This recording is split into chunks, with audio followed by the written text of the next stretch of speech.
Hello, welcome back to a Lech Minute with Avil Parente. We've been away for a while, feeling a bit nostalgic. So let's jump right into it. This week's Torah portion, the Parsha, is Lech Lecha. Lech Lecha is for me a very special Parsha.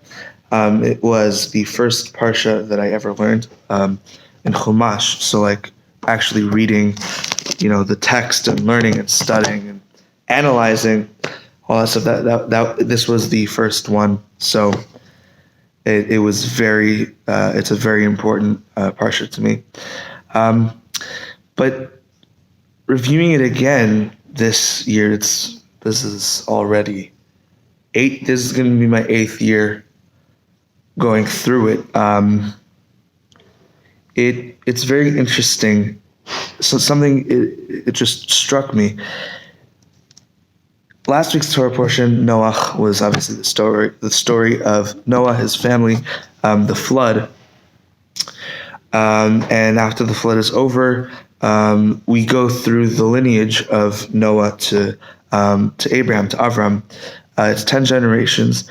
And the last pasuk, the last sentence of that Torah portion, is talking about the life of Avram's father, Terach. Vayu yemei Terach 5 shanim u'matim shana vayamot Terach b'Charan. And the days of Terach were 5 years and 200 years, and Terach died in Haran. So Terach lived for 205 years, and after the Torah talks about the 10 generations, Noach. Let me get Shem, and from Shem we go all the way to Terach to Avraham. It goes in depth, in detail, the lifespan of each person, and then their son. That is the direct line. But then the Torah does something very interesting. It jumps right into Lech Lecha, Vayomer Hashem el Avraham, Lech Lecha me'artzecha, etc. It jumps from the lineage, from before Avram was even born, all the way, about halfway into his life, where God appears to him and says, look, you're going to get up, you're going to leave, and you're going to go to a place that I tell you. And one question that many people have is how can this be history if we're skipping so many years? Terach, Avram's father, lived 205 years. I don't know for that matter exactly when Terach had Avraham, but let's say it was around 100 years old. So that means that we're skipping 170 years of time if that's when Terach had Avraham. But regardless, it's skipping a long time, at least 75 years. Sorry, Avraham was 75 when Shem came to him. Skipping 75 years. And that gap shows that change and the ability to understand oneself doesn't take a therapy session or a year backpacking through Europe or a gap year in the yeshiva in Israel or in a seminary. It doesn't take going to college to get a career. No, it takes half of your life. There's the midlife crisis. Why do people have that? Because they were playing a character. They were playing a facade for a very long time. Midlife is 35 to 50. That's half of the average lifespan. If you're spending half of your life not knowing who you are, not knowing what you want to do, not knowing what you like, that causes a very big social problem. And this is what we learned from this. We didn't need to know the first patriarch. We didn't need to know Avraham, first 75 years of his life. He was born, he grew up, he worshipped idols. This one didn't do it for him. This one didn't do it for him. No, He didn't like idols anymore, so he went and found another god. He went and found the midrash, the explanation for the Torah Shebichtav, the written Torah, sort of the underlying stories that the midrash fills in patches where the Torah does not, where the Torah has holes. It explains that Avraham walked into a furnace and survived. In fact, apple trees grew in there. It talks about the king, and it has a bunch of different stories of how Avraham got to where he got to, of how Avraham learned that no, the sun isn't the God, no, the moon isn't the God. It has to be one God that's controlling it all.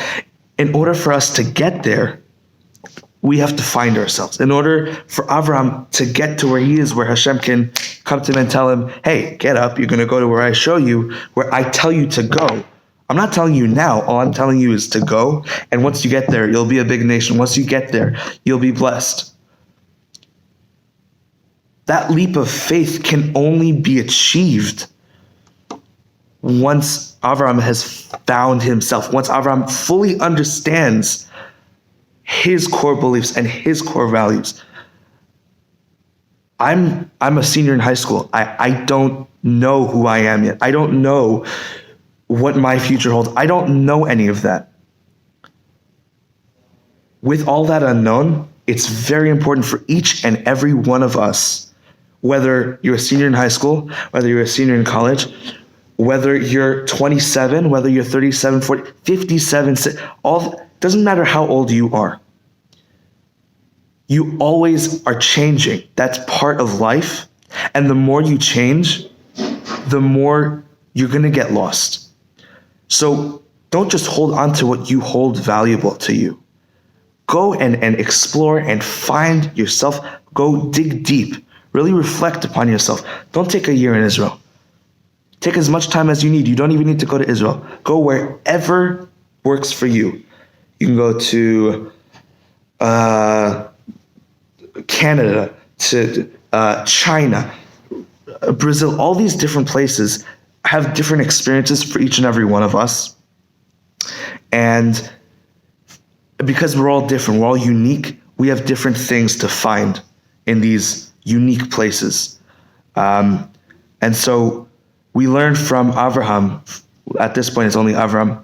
From Avraham, our patriarch, that you cannot just snap your fingers and say, I know who I am.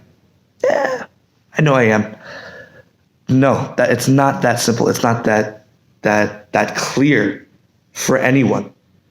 I personally, at the moment, I have certain plans after high school, but I'm fully aware that those plans might change. They haven't changed my whole life, but something might happen. Some external force might make my mind, might make my neshama, my soul, want to change something. That's the point. Don't always be in the mindset that you know who you are. Even if you went on a self-reflection trip where you go to all the beaches in the world, that's not enough.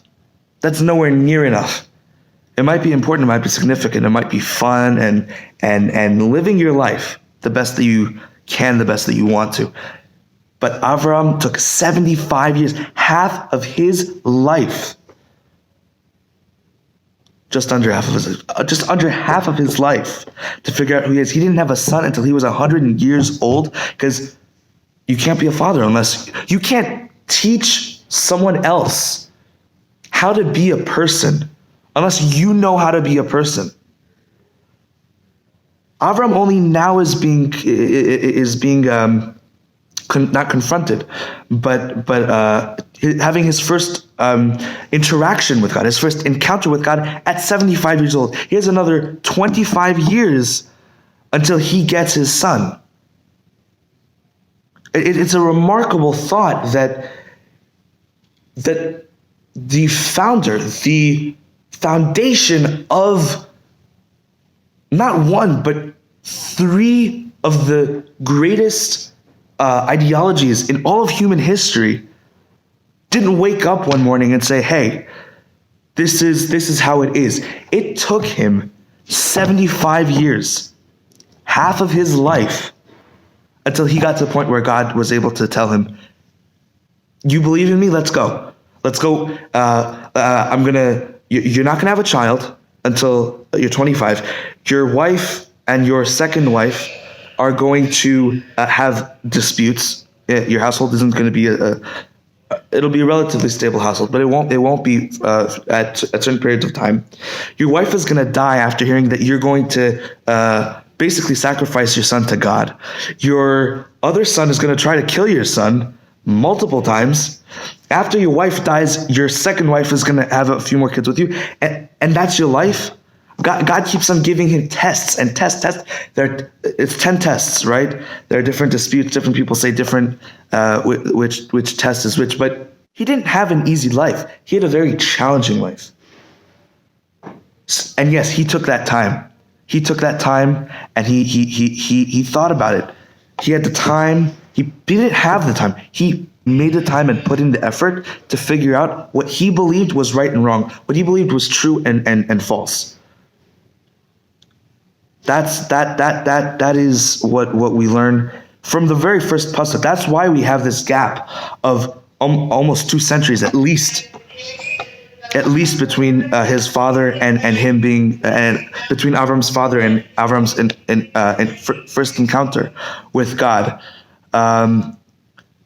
Lech lecha me'artzecha u'mimoladecha u'mibeit avicha el haaretz asher areka. Go from your land, the land that you were familiar with. Go from your birthplace, the place that you've had a connection to your entire life, from your father's house. Leave your father's house against his will, going against everything he's ever taught you, to the land that I'll show you. Just believe in me. And obviously he was such a remarkable man that he did it. Most people, if not all people nowadays, would not do that. Can't do that. We can't wrap our minds around such a concept because, again, we don't know who we are. We ourselves don't know who we are. God knows who we are. We don't know who we are, though, yet. And that's the point. Avraham is teaching us to find ourselves, to get to the point where we can have this, take these leaps of faith and have this blind faith. Blind faith has this connotation that it's like, just follow people and then follow something just because you're covering your eyes and you don't know what's going on. You're a lamb, right? You're a sheep following the shepherd. No, blind faith from Avraham is that you fully understand what it is, and therefore you're willing to go along with it. Once we fully understand something, then it's a lot easier to trust. That's why we generally trust. That's why generally children will trust their mother. They're generally speaking their mothers all the time, if not most of the time. And so we fully understand the dynamic. We fully understand our mother. We don't understand God. Right? Going into the unknown going into the unknown is first understanding the unknown and then going into it. People that go on these expeditions, right? They understand that there is danger. They understand if you're going to the Amazon forest, you know there are going to be bugs, there are going to be animals, and there's going to be heavy vegetation. So you bring with you a machete to cut down the trees and protect yourself. You bring some food, you bring some water, you bring people, you bring ways of contacting other people. That's what it is. It's understanding the unknown in order to go into the unknown or following the unknown. We don't understand God. We're not even close to understanding God. But we need to understand certain parts about him. And that's what Avraham understood. Find yourself, understand yourself 100%, and that's when you could start. You don't start living until you fully understand life, your life. You cannot live your life without knowing what your life is. That is what we're learning in the first pasuk of Lech Lecha. That is what Avraham, our first patriarch, the father of all of monotheism, the father of 50% of the world's population, ideologically, philosophically. That is what he's teaching us. Live life, but first understand your life. Don't wait until you have a midlife crisis in your 40s. Don't have a child until you understand how to raise that child. Don't wait until 100 years old, because it's probably not going to happen. But don't have a child until you understand. Don't try to be a leader until you understand the group that you're trying to lead. Avraham, for 75 years, was alone in his monotheistic belief that there's only one God. For 75 years. And only at 75 was he able to start getting a following. That is what we learn. First, understand the unknown in order to follow or go into the unknown.